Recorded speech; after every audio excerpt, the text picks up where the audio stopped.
bit of theoretical stuff only. It came back way back in 1978. They started this. Though earlier itself, it was few countries started using it. Uh, Originally, it was for military grade aircraft avionics, but now even you look at few automobiles, they also started using the same standard because it's proved to be a very reliable standard. So it specifies, like all standards, physical, electrical, and data format on a common avionics bus. So if you say that my ILS receiver is compatible with 1553, then it should follow all these standards given by 1553. Uh, Normally, when you talk about serial communication, let us say this is a system 1 and system 2. This is kept at the nose of the aircraft and system 2 is in the tail. And if you are talking about serial communication, there will be one line which carries the data and another line is the reference line or the ground. Okay. And now, in this case, what they have done is these two lines they twisted like this physically. Now, it's something you people, of course, nowadays it's very rare. If you had seen the old BSNL telephone lines, you will see that huge cables, thick cables, and there are multiple such wires. And if you closely look at the wires, they will be twisted like this. So think about it, why it should be twisted. What is the advantage of twisting it? Okay. It could have been straight lines. The moment you start twisting the wires, definitely the length of the wire is more, isn't it? Because it's a twist, it's a helix. Okay, so you are spending more on copper, and copper is something very costly. But in spite of that, you have twisted pairs. All serial communications will have, or over a long distance, will have serial this twisted pairs cables. Twisted and shielded, of course, is understood. So why this twisted pair? Something the call class can think about it. Why we should have twisted pair? Based on whatever we have talked on EM and all this stuff. When you look at the 1553 architecture, it has few important modules. First one is the bus controller. So it is the heart of the system. Okay, it's going to take care of the complete bus because you can't have conflicting data coming into the bus. The remote terminals are the actual users. Okay, so all these boxes, GPS, radars, they are all fitted with remote terminals. There can also be a bus monitor in some case. This is the third module. These they are all silent spectators. They keep observing the bus for some abnormal activity. Abnormal activity in the sense, like over a period of time, the data is held high, okay, constantly, or it's held low, which means something has happened. Data is not taking place. Data exchange is not taking place. So these bus monitors are just meant for that. And then, of course, the fourth one is the actual physical wire. So you have a bus controller, number of remote terminals, and bus monitor, all connected with wires, physical wires, which are shielded copper wires, shielded and twisted copper wires. So if you look at the architecture, it's going to be like this. The main thing is the bus controller.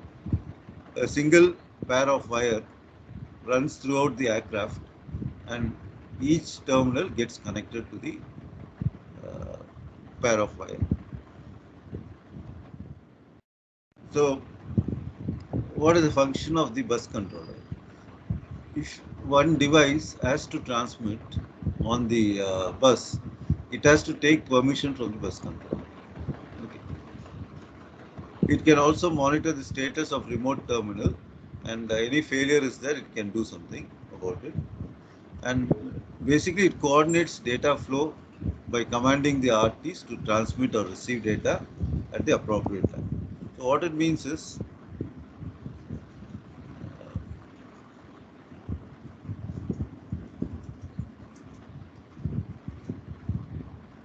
if remote, now there can be different ways by which communication can take place. One is bus controller sends a broadcast message. Okay, it can broadcast.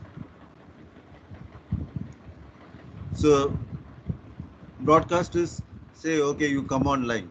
Okay, there's something like that, or they say no, there is your P2 exam is going to be on so and so date.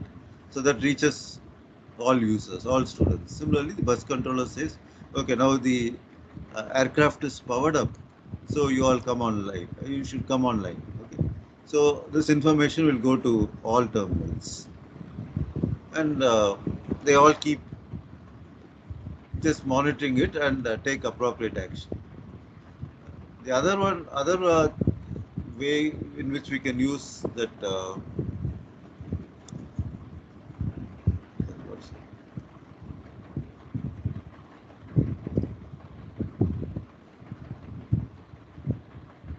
The bus controller can request one of the terminals to send data. So some data is coming into the remote terminal, and then once the request is sent to a particular remote terminal, then the terminal will respond. So data will go back to the bus controller. So it, whenever it is addressing remote terminal 1, all other terminals, they have to be silent. Okay, they will not pump in any data. So it is only communication between bus controller and remote terminal. Bus controller can also help in direct transfer of data from one remote terminal to other. Like it will tell remote terminal 1 and remote terminal 2, okay, you both can communicate. So there can be a direct communication between remote terminal 1 and remote terminal 2, but all under the supervision of the bus controller. And the bus monitor is just looking at the bus activity, that's all, nothing else. Okay. Trying to find out any faulty situation is arising or not. So that's what is written. Remote terminals, they listen to the bus, awaiting command from the BC. So receives data from the BC or other RTs and transmits data to the BC or other RTs. But all at the command of the bus controller. Now this remote terminal hardware can interface one system, several subsystems, or be embedded within a device. So what it means is, you have one system and this remote terminal is interfacing with the bus, just one terminal, or you have multiple systems, and this particular remote terminal acts like a gateway to the bus. Nowadays, this remote terminal and the uh, system, they are made in a single block. Okay, so you don't have to actually buy one more remote terminal. So if I say it's ILS receiver itself will have a remote terminal fitted into the block. So that's how it is used. Bus monitors, as I told you, they just listen to the bus. They don't transmit. Only in very special cases, they can also be configured as remote terminals.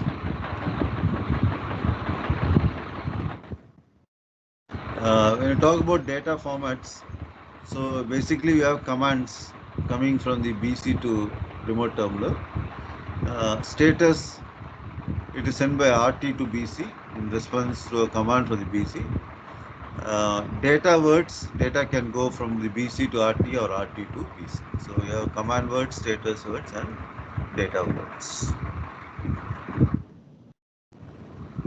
So as I told you, these are the possibilities for traffic flow. Traffic flow means data flow. BC to RT, then RT to BC, RT to RT, command from BC to RT, command from BC to RT with data from BC to RT, command from BC to RT with data from RT to BC. So all possible uh, combinations are possible, and we can also have broadcast commands. So this basically says gives a summary of the mill standard. Okay. So maximum terminals you can connect is 31. Okay. Word types already we have seen. The data word is 20 bits. Okay. And likewise, each you can have 32 data words. And encoding, we have seen that it is Manchester to biphase encoding. And for error detection, they use one parity bit per data pair. And the transmission media is shielded twisted pair, which I asked you why it should be. So the improvement over this is fiber optic system. They replaced the shielded wire with fiber optics, and it came to be known as TAGNAC 3910. They even now they use the MIL 1553 as a standby, or for some low speed transmission. In case the fiber optic thing fails, they just want one more media to transmit data. Okay, so that ends the interface part of it.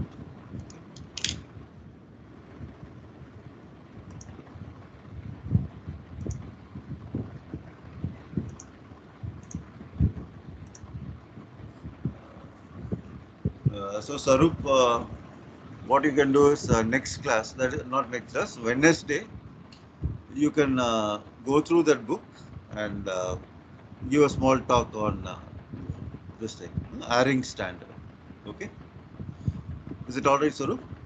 So chapter 34. Yeah, that is. It's almost on similar lines, and try to bring out what is the difference between 1553 and airing. That be a good exercise. Idea is I'm giving all students a chance to make one presentation. Okay. Fine. Anything you want to ask me? And most of the integration which people do in India is using these buses, and the language they use is as usual C. If you know C, you can do all these interfaces. You'll have to. It's an embedded system, so you write your code in C and then download it on an embedded system. Bus controller is nothing but an embedded system. That's all. Okay. Anything? Any doubts?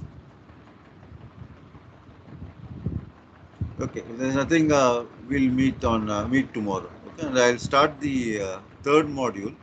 That will be on autopilots. Okay. Okay then. See you then. Sorry. Tomorrow we'll meet tomorrow. Sir. Thank you, sir. Thank you, sir.